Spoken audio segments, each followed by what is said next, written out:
На оваа планета, освен човекот, постојат и други жители, а тоа се животните. Човекот е многу немилосрден и секогаш бил насилен, некоректен и брутален со тие невини суштества кои имаат право на живот, исто како нас, кои болката ја чувствуваат исто како нас, кои патат, страдаат заради нас, а со ништо тоа не го заслужиле.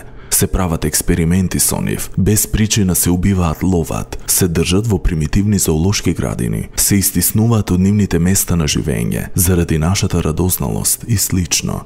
Уличните кучиња се креација на луѓето, кои без трунка совест и свест, после кратко време на чување, заради децата или во момент на непромисленост ги земаат, а после првиот проблем со нив, тие ги отстрануваат од својот дом без трунка жал. Не сваќаат дека тие се живи суштества и дека секој што сака да чува милениче, треба да му се посвети, да го сака, разбира и почитува и да се чува според одредени стандарди. Тие толку може да ги оплеменат луѓето, даваат безусловна љубов, верни се и ако некогаш погрешат, тоа го прават бидејќи не знаат како треба, односно не се научени како треба. И агресивните животни кои пројавуваат агресивност не се криви за тоа, туку пак човекот е тој кој ги направил такви, со својата бруталност или дресура.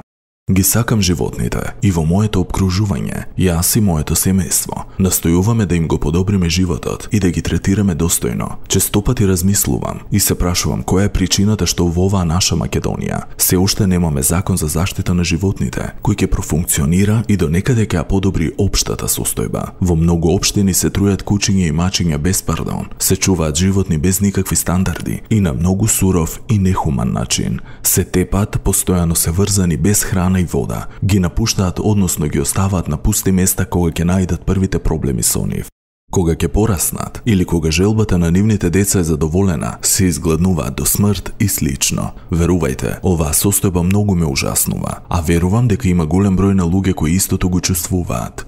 Во денешно време, кога сите информации ни се надофат, имаме интернет и отворени граници, добиваме сознание и информации за третманот на животните во други држави. Информациите зборуваат дека животните во земјите на Европската Унија се заштитени со закон и секое насилство и бруталност се казнува. Луѓето се хумани и се грижат коректно за нив. Има разни прифатилишта за истите и има голем број на активисти кои работат доброволно за нив.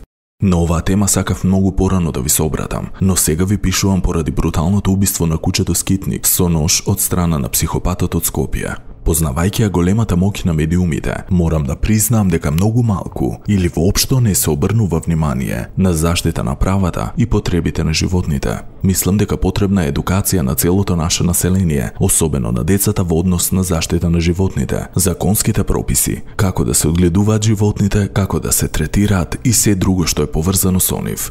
Се надевам дека моето писмо ќе го објавите и дека наскоро ќе имате една емисија посветена на животните и нивните права. Поздрав и се најубаво со работата. Ваш гледач од Гевгелија.